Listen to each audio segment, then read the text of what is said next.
할아버지, 아픈 거 다 나았어? 아프면 안 돼? 내 아내도 당신만큼 아팠겠죠? 오늘 특별한 점심을 큰딸아이가 준비했다네. 함께 식사하지 않겠나? 안녕하세요. 클라우디아입니다. 오늘은 허택 작가의 작품 마음속 봄날 준비했습니다. 구독과 좋아요 부탁드리면서 낭독 들어가겠습니다. 마음속 봄날 허택. 상추랑 쑥갓 향기가 거실에 흠뻑 풍긴다. 식탁이 소쿠리에 덜벅지게 쌓여있다. 아침나절 큰딸애가 장만을 오고 간 모양이다. 코가 확 뚫리는 기분이다. 상추랑 쑥갓이 파릇파릇해 보인다. 군침이 돈다. 한 입 물어보니 풋풋함이 입안에 가득 퍼진다. 산책 후 점심이 모처럼 기다려진다. 오늘은 지팡이 없이 계단을 내려갈 수 있을 것 같다. 어제 응급치료 받은 덕분에 온몸이 산뜻하다. 겨울을 나는 동안 계단을 오르내리기가 무척 힘들었다. 산책은 일과이기에 암성 통증과 퇴행성 관절염은 겨울 내내 나를 우울하게 만들었다. 입안에 아직 맴돌고 있는 상추와 쑥갓 향기를 되새기며 계단을 내려가는 발걸음이 가볍다. 어깨, 허리뿐만 아니라 무릎까지 어제보다는 편하게 느껴진다. 오늘은 놀이터까지 곧장 가고 싶지 않다. 아이와 검은색 양복의 남자도 놀이터에 오지 않을 것이다. 바다가 보고 싶다. 왕복 시간 반이 걸리는 해월정 언덕까지 다녀올 수 있을 것 같다. 거의 1년여 동안 해월정 언덕에서 바다를 보지 못했다. 바다를 보면 아이와 검은색 양복의 남자를 만날 수 없는 아쉬움을 달랠 수 있을 것이다. 아파트 경비원 김씨의 웃음소리가 3층까지 들린다. 바쁠 것 없는 오전 시간인데 웃음은 평소보다 더 요란하다. 김씨의 웃음 속에 봄이 묻어있는 것 같다. 연초록 아파트 앞마당을 밟는 발걸음이 한결 가뿐하다. 쩍쩍 갈라진 발 뒤꿈치에도 봄 기운이 스며든 모양이다. 발 뒤꿈치가 아프지 않다. 50줄에 들어서면서부터 찬바람이 불기 시작하면 어김없이 찾아오는 것이 발뒤꿈치 통증이다. 건성 피부 때문에 겨울 내내 쩍쩍 갈라지는 발뒤꿈치는 고통스럽다. 큰딸애가 사다주는 바세린이나 건성 피부 치료제를 발라도 밤새 양말을 신고 자도 반창고를 붙여도 콕콕 찌르는 아픔은 쉽게 없어지지 않는다. 그저 세월이 이렇게 만드는구나 하고 생각할 뿐이다. 한데 봄 기운이 조금이라도 느껴지면 발뒤꿈치 통증은 감쪽같이 사라진다.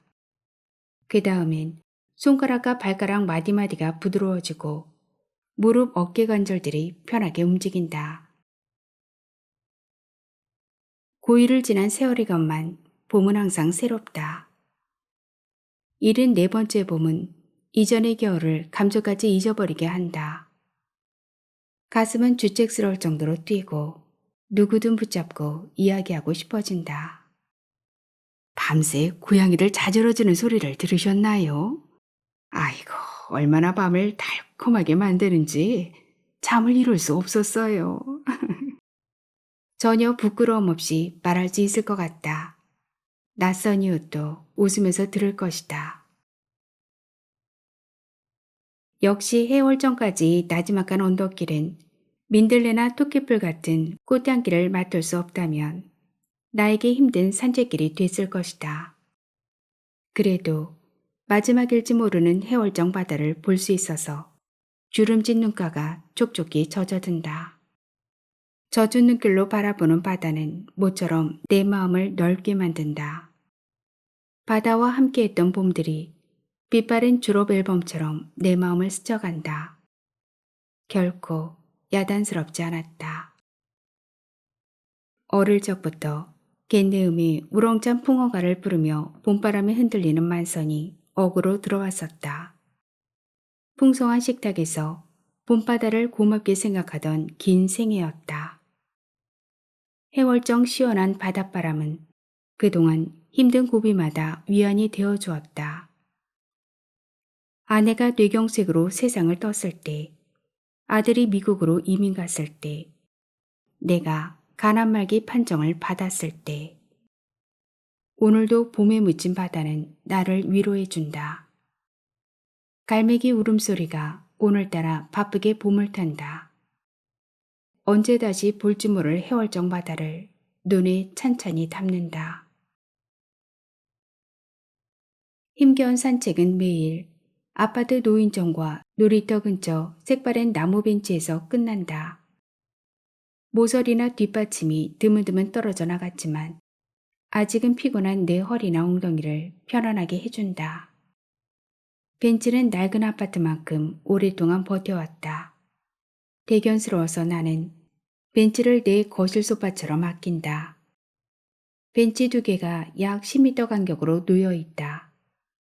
하나는 나보다 더 늙어버린 은행나무 아래에 있고 다른 하나는 아파트와 함께 자란 벚꽃나무 옆에 있다. 무궁화나 소나무, 탱자나무, 산딸기나무 등 키 작은 나무들이 주위에 널려 있다. 나는 그날 기분에 따라 은행나무 아래에 앉기도 하고 벚꽃나무 옆에 앉기도 한다. 벤치 위에는 계절의 색깔이 뚜렷하게 그려진다. 얼마 전 벚꽃으로 덮인 벤치 위에 앉았을 때는 가슴이 마냥 두근거렸다. 계절은 맛깔스럽게 벤치 위에서 변하는 것이다. 어느 벤치에 앉든 그래도 낮은 담벼락 모퉁이 위로 작은 바다가 보인다. 간혹 갯내음이 코끝을 스친다. 아파트 단지에서 외진 곳이라 나홀로 벤치에 앉아 달콤한 계절의 냄새를 즐기는 것이다. 요즘 봄이 서린 벤치는 마냥 따뜻하다. 밤새 괴롭혔던 통증과 산책 후의 고단함 속에 벤치에 누워 짧은 낮잠에 빠지곤 한다. 복강 오른쪽 그 심한 통증도 벤치 위에서는 느껴지지 않는다. 그런데 나만의 공간에 2명의 불청객이 갑작스럽게 나타났다. 보름 전이었다.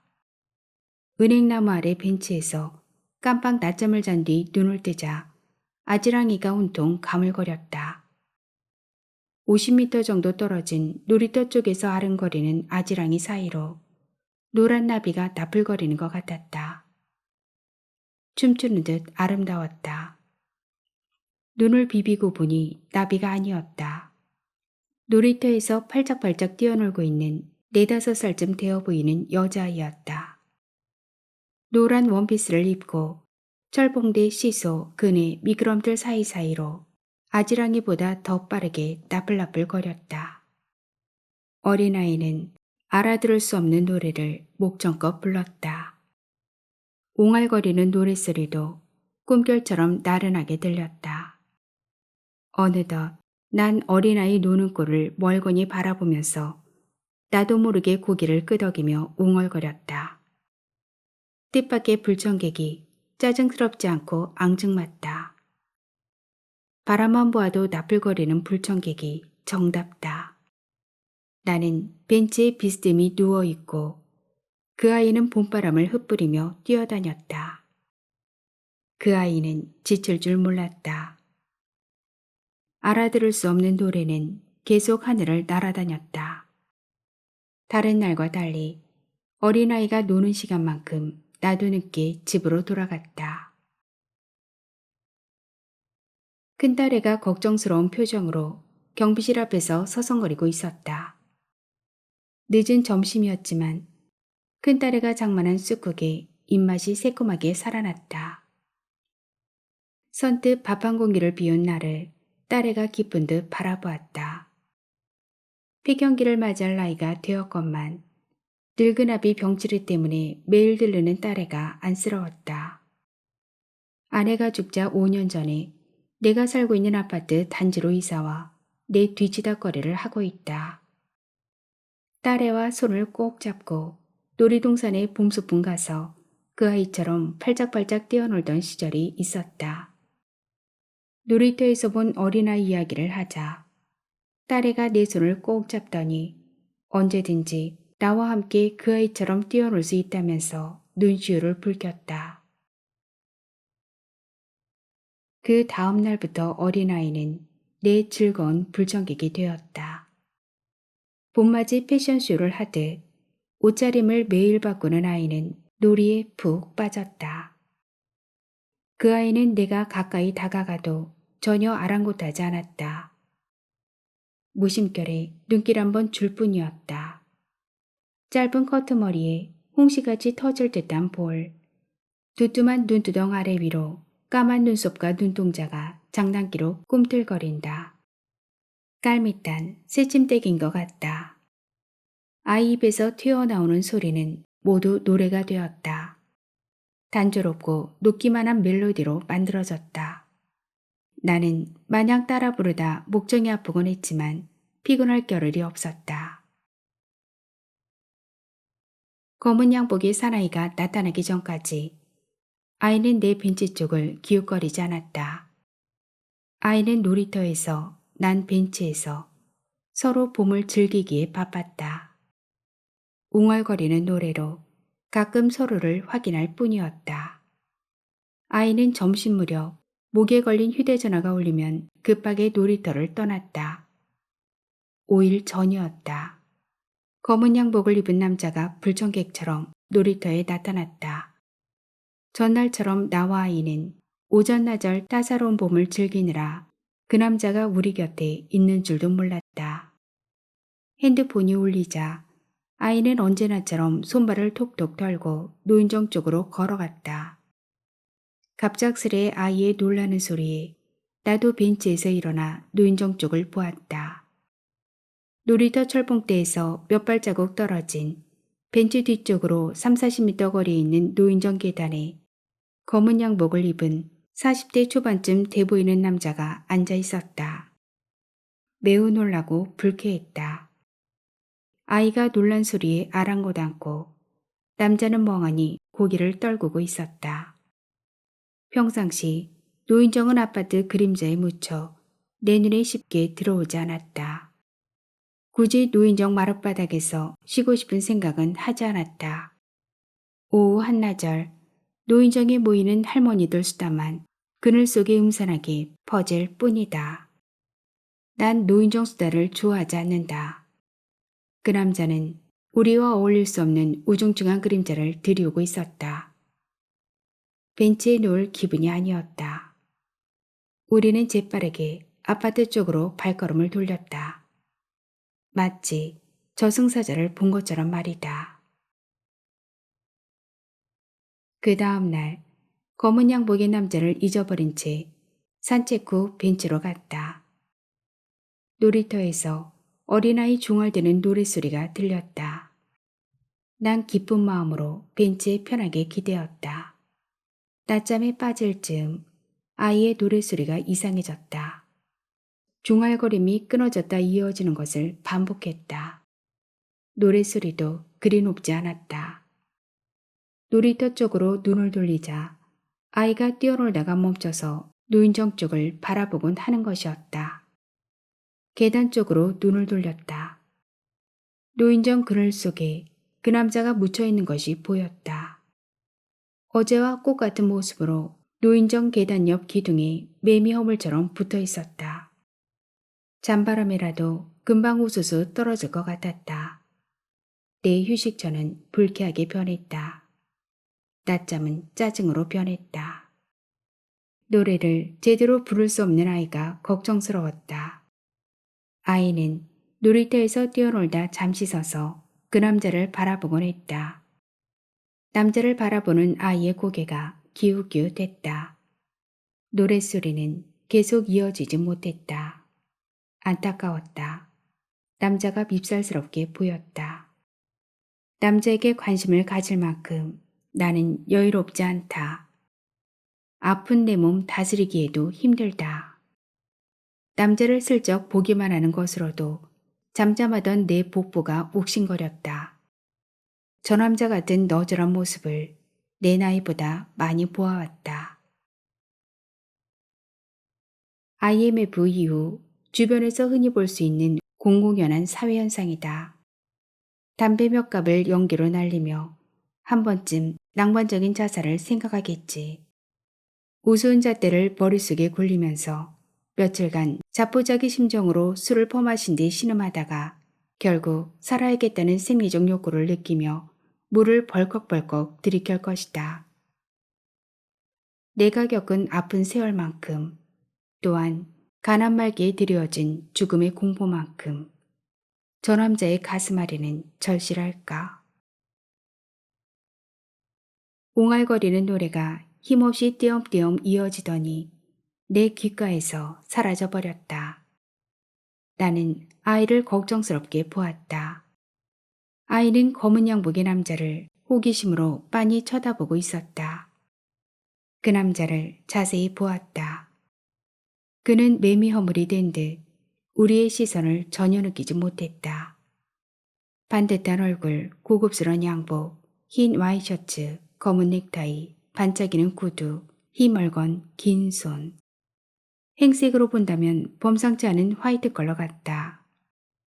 하지만 그의 얼굴은 혼이 빠져나간 표정이다. 그의 절반은 이미 죽음 속에 담겨있는 듯 했다.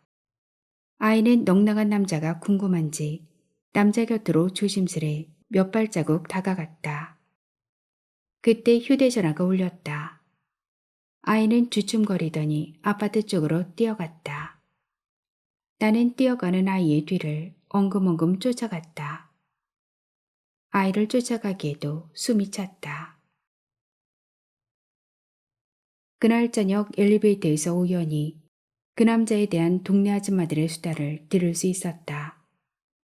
동네 아줌마들은 걱정스러운 동정을 말했다. 그는 유명한 법무법인 사무실에 근무하는 변호사였다. 건너편 50평 단지에 살며 법조계에서는 제법 정평이 나 있었다. 수십억 상속사건을 맡긴 의뢰인이 패소한 것에 대한 앙심을 품고 일주일 전에 변호사의 아내를 살해했단다. 의뢰인은 심한 조울증 환자였다는 것이다. 일간지 사회면에 게재될 만큼 큰 사건이었다. 그의 바싹 마른 표정을 그제야 이해할 수 있었다. 그의 넉넉한 얼굴이 밤새 잠결에 어른거렸다. 남자가 나타난 셋째 날 아침부터 비가 뿌릴 것처럼 우중충했다. 날씨 따라 내 몸도 무겁게 처졌다.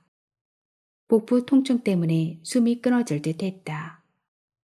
외출하지 말라는 큰딸의 걱정스런 전화가 있었지만 아이와 남자의 모습이 가물거려 주섬주섬 겨울 점퍼를 꺼내 입었다. 그러곤 허겁지겁 데메롤 세아를 복용했다. 복부 통증보다 그들의 표정이 나를 조급하게 만들었다. 어쩐지 아이가 말을 걸어올 것 같은 설렘이 느껴졌다. 통증으로 찌든 나에게 모처럼 느껴지는 흥분이었다. 느린 걸음으로 놀이터에 갔다. 흐린 날씨 때문에 아이가 보이지 않을까 염려스러웠지만 여전히 남자와 아이는 놀이터에 있었다. 남자는 전날과 같은 행색으로 앉아 있었고 아이는 나를 보고 살짝 웃는 듯 했다. 전날과 달리 남자의 발 옆 계단에 반쯤 마신 생수병이 놓여 있었다. 아이의 웃음이 반가웠다. 남자에 대해 짜증만 동정만인 기분으로 벤치에 기대었다. 아이는 노래 부르거나 뛰어놀 생각이 없어 보였다. 그네에 앉아 남자만 바라보고 있었다. 아이의 눈동자는 새까맣게 커져갔다. 간혹 눈썹을 실룩거리곤 할 뿐이었다. 참을 수 없는 호기심 때문인지 아이는 살금살금 남자 쪽으로 걸어갔다. 마치 숨바꼭질 하듯이. 그 남자 앞에 선 아이는 눈을 마냥 깜빡거렸다. 그 남자는 쓰레기통에 버려진 고장난 시계처럼 전혀 움직임이 없었다. 나는 직감적으로 알 수 있었다. 그의 눈에 우리가 보이지 않는다는 것을, 그리고 섬뜩할 정도로 죽음에 중독되어 있다는 것을. 나는 남자에게서 쾌기한 냄새를 맡을 수 있었다. 아이는 잠시 머뭇거리더니 다시 놀이터로 돌아갔다.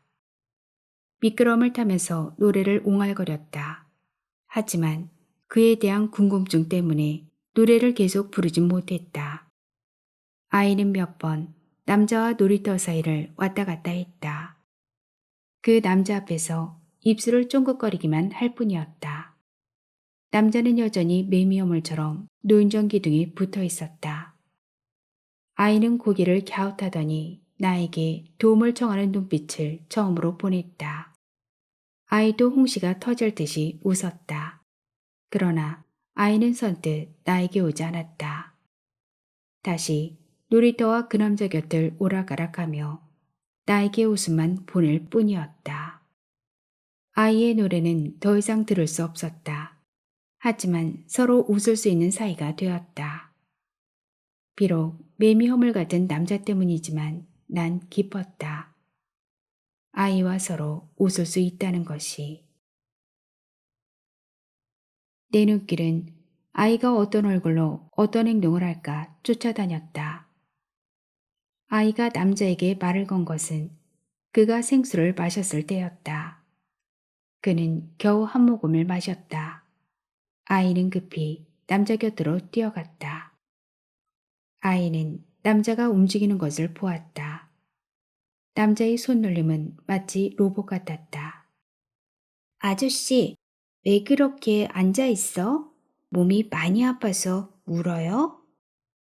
랑랑한 아이의 목소리가 귀에 들렸다. 남자는 전혀 움직임이 없었다. 아이는 나비처럼 살랑거리며 노래 부르듯 다시 물었다. 하지만 그 남자는 깔딱한 눈초리로 아이를 한번 볼 뿐이었다. 아이의 말소리는 남자의 귓가에 들리지 않는 것 같았다. 그는 다시 노인정 그림자 속에 파묻혀 버렸다. 그는 봄날을 애태우고 있었다. 아이의 어깨가 축 처지면서 나를 바라보았다. 어찌할 바를 모르는 안타까운 표정이었다. 남자가 짜증스럽게 보였다. 나에게로 오라는 손짓을 했다. 아이는 구조대라도 만난 듯 내가 있는 벤치 쪽으로 걸어왔다. 나를 빤히 쳐다보더니 이마에 주름을 펴면서 씩 웃었다. 아이는 내 곁에 앉으면서 아저씨가 앉아있는 계단은 추운데 할아버지 벤치는 참 따뜻하다며 말을 건넸다. 할아버지는 웃고 있는데 아저씨는 울고 있어. 이상한지 고개를 설레설레 흔들며 말을 했다. 남자의 어깨가 심하게 들썩거렸다. 소리 없는 눈물이 얼굴에 퍼졌다. 오열로 가득 찬 가슴은 이미 피범벅이 되어 굳어졌을 것이다. 그가 본 봄날은 핏자국으로 얼룩진 아파트 거실이었다. 아침 출근할 때 웃어주었던 아내를 영안실에서 만나야 했다. 그의 40년이 한순간에 사라져버렸다. 아이는 눈물이 흐르는 남자의 얼굴을 갸우뚱거리며 바라본다. 아저씨는 왜 울지? 나는 엄마한테 혼나면 우는데. 무슨 잘못을 한 거야? 나를 보면서 쫑알거리는 아이의 입술은 장미꽃잎 같았다. 마냥 피어나는 장미꽃잎이 생생하게 가슴에 와닿는다. 보고만 있어도 가슴이 뛴다. 하지만 대답할 수 없어 웃고 말았다. 내가 말없이 앉아있기만 하자 장미꽃잎 같은 입술이 시들어지면서 홍시 같은 웃음도 사라진다. 나는 아이의 풋풋한 머리카락을 쓰다듬었다. 대답하기에는 아이의 마음이 너무 깨끗하다는 생각이 들었다. 아이는 다시 한번 따스한 벤치를 만지작거렸다. 내가 말없이 앉아있기만 하자 한 번 더 쌩긋 웃더니 놀이터로 걸어갔다. 무엇인가 확인하고 싶은지 놀이터와 남자가 앉아있는 계단, 그리고 내 벤치를 몇 번가씩 머물면서 돌아다녔다. 그리고 나서 확실히 깨달았다는 듯 또박또박 말했다. 아저씨가 앉은 계단은 추워. 할아버지 벤치와 내 놀이터는 따뜻해. 아저씨는 울고 있고 할아버지는 웃고 있어. 아저씨가 불쌍해. 아이의 봄날은 남자에 대한 걱정으로 부풀어 오르기 시작했다. 난 처음으로 아이의 휴대전화가 빨리 울리길 기다렸다. 어제는 남자를 본 넷째 날이었다. 나는 아이보다 먼저 벤치에 가 있고 싶었다. 다른 날보다 조금 일찍 산책을 마치고 10시경 벤치로 갔다. 벤치는 가장자리만 따뜻해져 있었다. 남자는 변함없이 계단에 앉아 있었다. 생수병은 보이지 않았다. 파리한 한색의 부스스한 모습, 너저분한 옷맵시 등을 보니 어젯밤도 그곳에서 세운 듯 했다. 안쓰러우면서도 다행이라는 생각이 들었다. 어떻게 죽느냐는 그에게 중요하지 않을 것이다. 이미 눈동자를 잃어버린 지 오래였다. 계단에 쓰러지는 것과 동시에 눈이 저절로 감기면서 죽음 속으로 빠져들 것이다. 가장 빠르게 준비된 죽음인 것이다. 무엇 때문인지 계단 기둥에 겨우 버티고 있을 뿐이었다. 나 역시 잠을 잘 수 없었다. 뒤숭숭한 꿈자리나 복부 통증은 핑계일 뿐이었다. 오른쪽 복부에 심한 통증이 스칠 때마다 그 남자의 얼굴이 내 마음을 더 아프게 콕콕 찔렀다.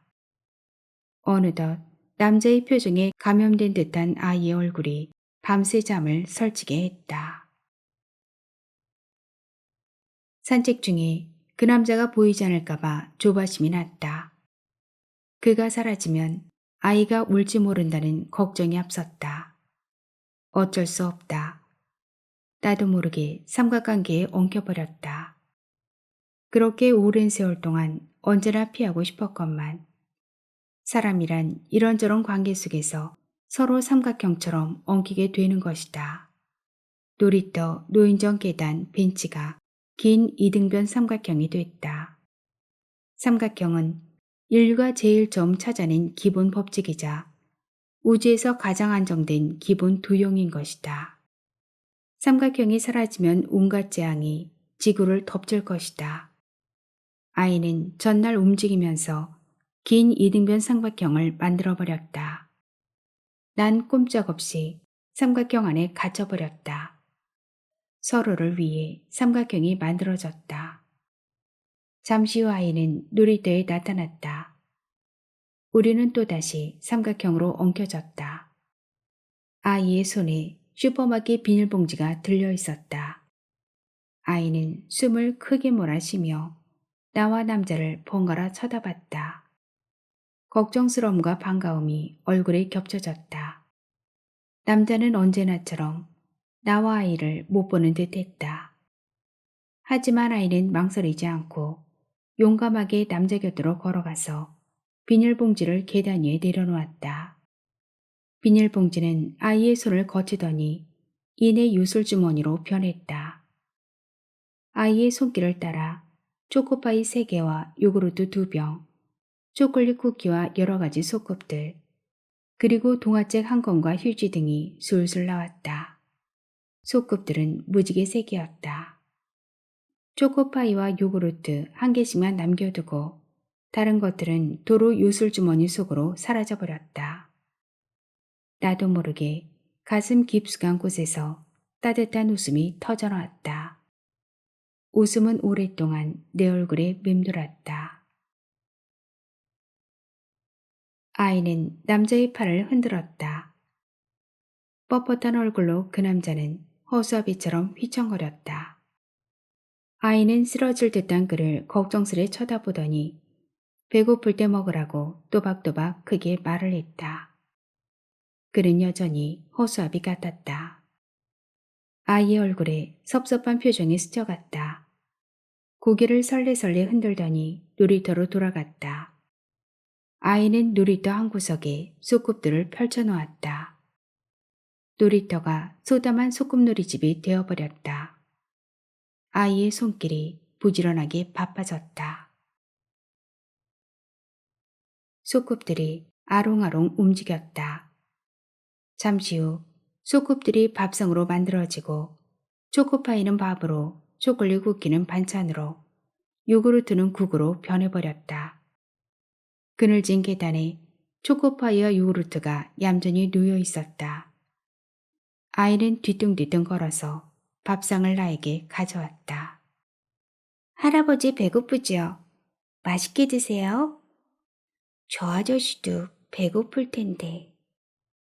아이는 내 큰딸애처럼 말했다. 나는 내 생에 그렇게 예쁜 밥상을 본 적이 없고 그렇게 맛있는 점심을 먹은 적이 없었다. 소꿉놀이는 봄날 속에 무르익어 갔다.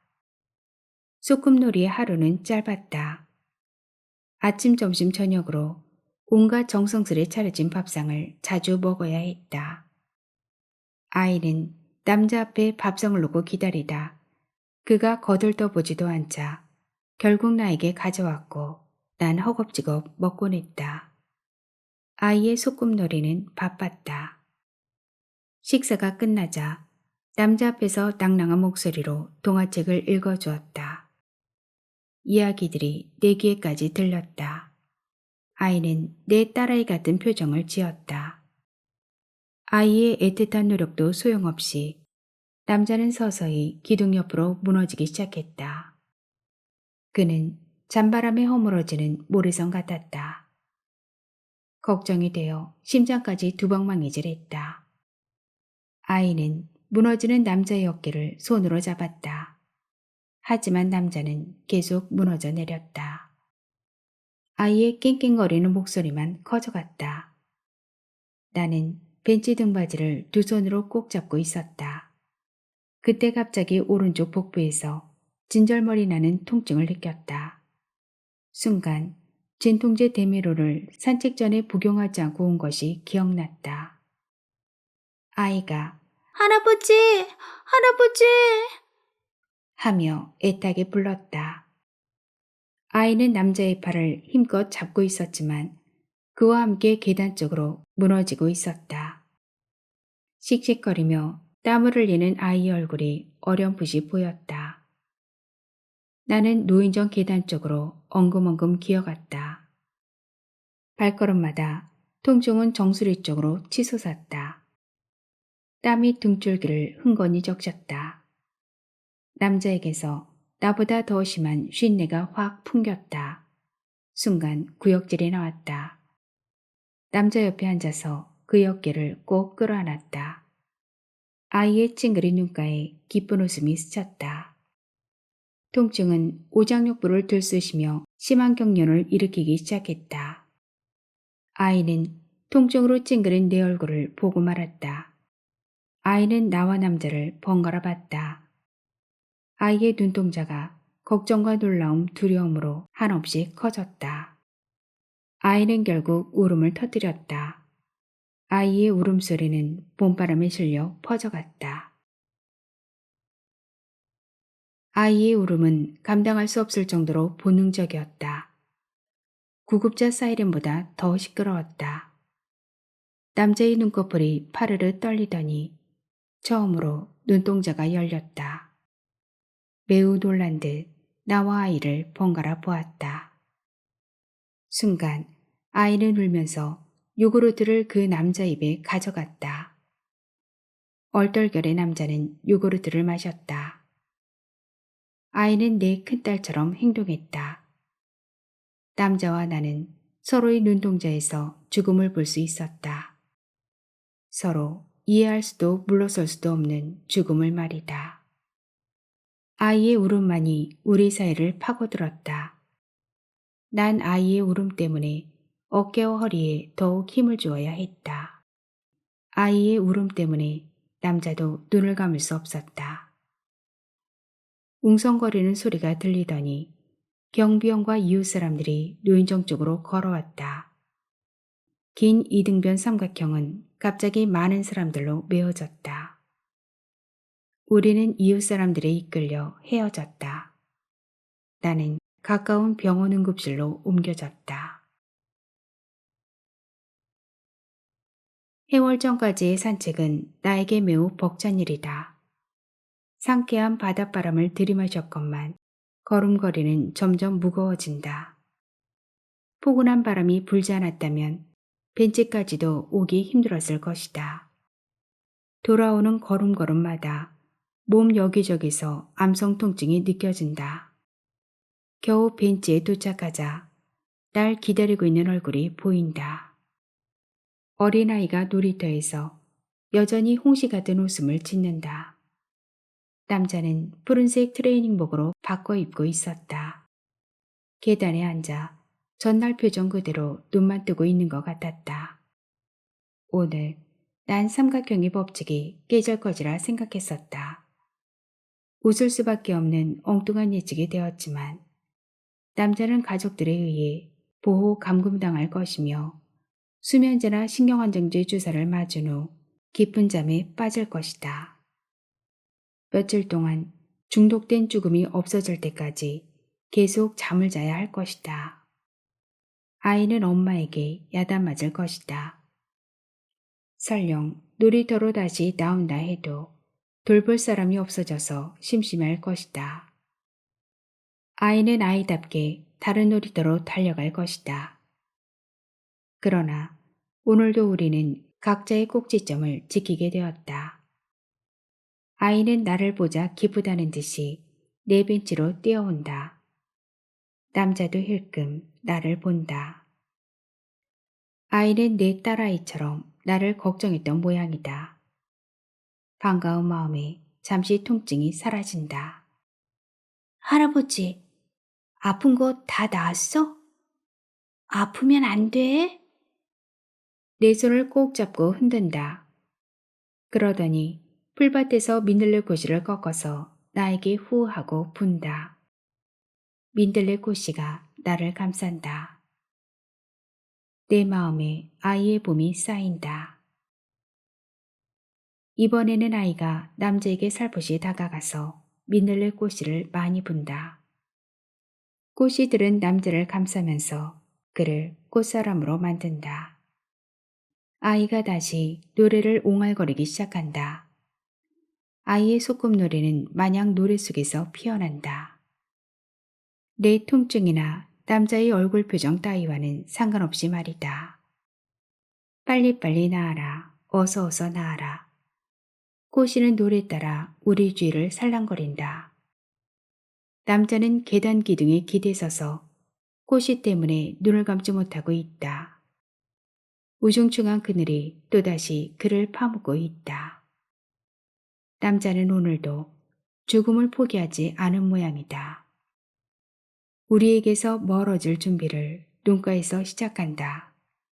잠시 아이의 봄을 바라보고 있을 뿐이다. 이때 복부가 끊어질 듯한 통증이 밀려왔다. 예상치 못한 통증이다. 산책 전에 데메로를 복용했건만 소용없는 모양이다. 뼈를 깎는 듯한 통증이 또다시 시작된 것이다. 숨통이 조여오며 비명이 절로 터지고 사지가 뒤틀린다.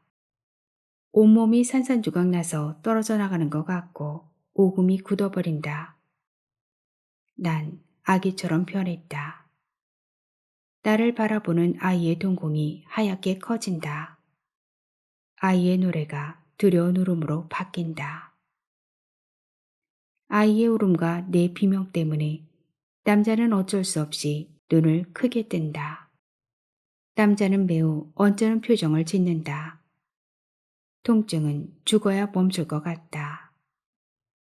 아이는 울면서 남자의 바지를 잡고 흔든다. 남자는 울고 있는 아이의 손을 잡고 어슬렁어슬렁 내가 있는 벤치로 온다.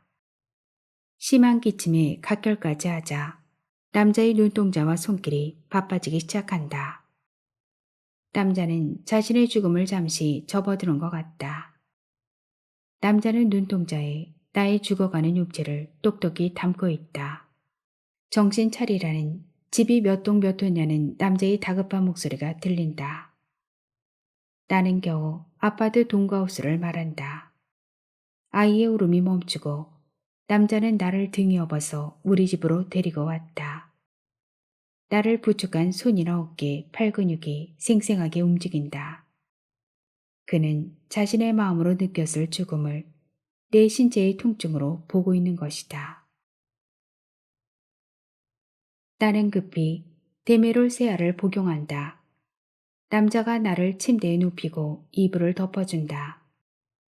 아이가 덜덜 떠는 내 손을 꼭꼭 문지른다. 겨우 숨을 고르자 두 사람의 두렵고 초조하며 걱정스러운 얼굴이 눈에 들어온다. 아이와 남자 둘 다 똑같은 표정으로 나를 본다. 남자는 마음속 죽음을 잠시 잊어버리고 있다. 고맙다는 말을 더듬거리며 했다. 남자의 입술이 묘하게 일긋거린다. 이때 아이의 핸드폰이 울린다. 아이가 핸드폰 폴더를 연다. 걱정하지 마. 친구들이 갑자기 아파서 조금 돌보고 갈 테니까. 누군가에게 단호하게 말한다. 나와 남자는 아이의 친구가 되어버렸다. 나와 그 남자의 선택은 필요 없다. 아이의 마음속에 우리는 어느덧 함께 지내야 하는 친구가 되어버렸다. 우리는 어색한 웃음으로 서로 마주대한다. 맛있는 냄새가 나. 아이가 코를 킁킁거린다. 거실에 상추와 쑥갓 향기가 퍼져 있다. 식탁으로 뛰어간 아이는 소꿉놀이를 하고 싶어 한다. 준비된 점심은 아이에게 황홀한 소꿉놀이감이다. 남자가 아이를 그윽하게 바라보자 나는 남자 손을 꼭 잡으며 말한다. 오늘 특별한 점심을 큰딸아이가 준비했다네. 마지막일지도 모르겠지만 내가 먹고 싶은 반찬이지. 함께 식사하지 않겠나? 고맙다. 마지막이다. 그리고 친구라는 말에 남자는 얼굴을 붉히면서 이마에 맺힌 땀을 닦는다. 상추랑 쑥갓이 탐스럽다. 남자도 풍성한 식탁을 보며 침을 삼킨다. 조건 반사이다. 두 번이나 목젖이 움직이는 소리가 들렸다.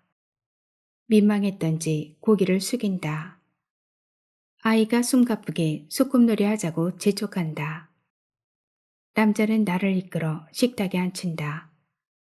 상추와 쑥갓과 쌈장, 고등어 조림, 죽순 무침, 미역국, 봄을 위한 성찬이다. 간혹 번개 같은 통증이 몸 구석구석을 스쳐간다. 움직일 수 없을 정도로 허리 부위의 통증이 심하다. 내 숨결이 씩씩거린다.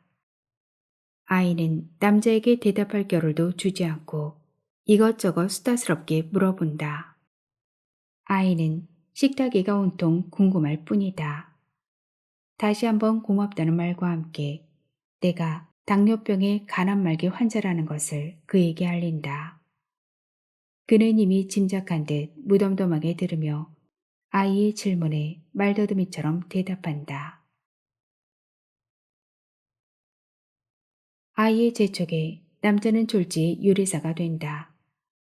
상추와 쑥갓으로 쌈밥을 만들어 나와 아이의 입에 넣어준다. 아이의 성화에 남자도 쌈밥을 입에 가져간다. 눈동자가 흔들리며 목젖이 요동친다. 물보다 더 빠르게 쌈밥이 목구멍을 넘어간다. 우리는 체면도 없는 식객이 되어 봄 타는 입맛을 마냥 즐긴다. 점심은 화기애애하게 마쳤다. 남자는 오늘 자살을 포기한 듯하다. 나를 소파에 눕히며 자기도 모질지 못한 사람이 틀림없다고 말한다. 아이는 나비처럼 거실을 맴돌고 우리는 딸아이가 준비한 과일을 후식으로 즐기며 마치 오랜 친구처럼 대화를 나눈다. 당신은 죽어가는 육체를 가졌고 나는 죽고자 하는 마음을 가졌어요. 당신은 생물학적인 증후군이고 나는 인위적인 전염병입니다. 사흘째 되던 날, 난 인간으로 죽을 수 있었습니다. 당신들이 방해하지만 않았다면. 아내와 매일 밤 산책을 즐기며 이야기를 나누던 장소에서 말입니다. 남자의 눈동자가 아련해진다. 아내는 당신처럼 2개의 벤치와 벚꽃나무 은행나무를 매우 좋아했어요. 낮엔 당신 것이었지만 밤엔 우리의 벤치였죠. 간혹 불어오는 갯바람을 마시면서 우린 누구에게도 방해받지 않는 희망찬 미래를 설계하곤 했죠. 물론 우린 하루하루도 꽁트처럼 이야기했어요. 아내가 살해되던 날 나뿐만 아니라 아내 역시 인간이 아니고 개미나 지렁이보다 못한 생물체였다는 것을 알게 됐어요. 아내와 나는 인간이고 싶었고 영혼의 죽음이 필요했습니다. 벤치는 너무 따뜻해서 거기에서는 죽을 수 없더군요. 그래서 난 그늘진 계단을 택했습니다. 잠시 입가가 겸연쩍게 움직인다. 우습겠지만 쌈밥을 먹는 순간 봄은 미각을 통해 새롭게 온다는 것을 알았습니다. 그리곤 침이 솟으면서 죽음을 느낄 수 없게 되었어요. 지금 어쩔 수 없이 당신의 간병인이 되었군요. 상추랑 쑥갓 향기를 음미하면서 말입니다. 아이의 해맑은 노래와 웃음이 거실 안을 맴돈다. 남자는 씩씩거리는 내 숨소리가 걱정스러운 듯 바라본다. 그는 이미 알고 있을 것이다. 내 숨소리가 통증으로 점점 가빠지고 있다는 것을. 내 얼굴이 통증으로 바삭바삭 말라가고 있다는 것을. 내 사지가 통증으로 덜덜 떨리고 있다는 것을. 그는 눈을 부릅뜨고 나를 세세히 관찰한다. 고통에 일그러진 내 모습에서 그는 아내의 잔상을 찾고 있다. 아내의 마지막 아픔을 느끼고 있다. 부릅뜬 눈자위가 충혈되며 눈가에 물기가 맺힌다. 내 아내도 당신만큼 아팠겠죠? 그는 소리 죽여 꺽꺽 울먹인다. 나는 아이가 눈치채지 못하도록 남자의 눈물을 닦아준다. 남자의 눈동자에서 죽음의 그림자가 점점 지워지고 있다. 따님에게 연락할까요? 혹시라도 저처럼 따님에게 후회할 일이 생기지 않게 말이에요. 난 고개를 설레설레 흔들며 남자에게 말한다. 저 아이가 내 딸처럼 해주고 있어요. 내 마음은 마냥 봉수풍 가는 기분인걸. 아이의 핸드폰이 또다시 울린다. 아이는 홍시같이 웃으며 우리 앞에 선다. 포동포동한 새끼손가락을 우리 앞에 쑥 내민다. 내일 아침에 놀이터에서 또 만나야 돼. 아저씨랑 할아버지는 빨랑빨랑 나와야 돼. 약속해. 아이의 머릿결 사이로 봄바람이 살랑거린다. 아이의 마음에 있는 봄을 지우고 싶지 않다. 남자도 아이의 머리를 쓰다듬는다. 걱정 많은 내 큰딸을 닮았어. 아닙니다. 명랑하고 쾌활했던 제 아내를 닮았어요. 3개의 새끼손가락이 한데 엉켜 있다. 우리는 서로 바라보며 웃는다. 편하게 웃을 수 있다. 남자의 웃음이 가장 크게 번진다. 아이는 집에 가자면서 남자 손을 꼭 잡고 큰딸내 페르시안 고양이처럼 걸어간다. 내일 또 만나자고 한 손을 흔들면서. 남자는 걱정스러운 눈길을 나에게 보내며 발걸음을 머뭇거린다. 늦은 밤 큰딸애와의 통화 후 새벽녘 초인종이 울릴 때까지 진통제 데메르를 하나씩 계속 삼켜야 했다. 밤새 그 아이의 웃음소리와 노랫소리가 귓가를 떠나지 않았다.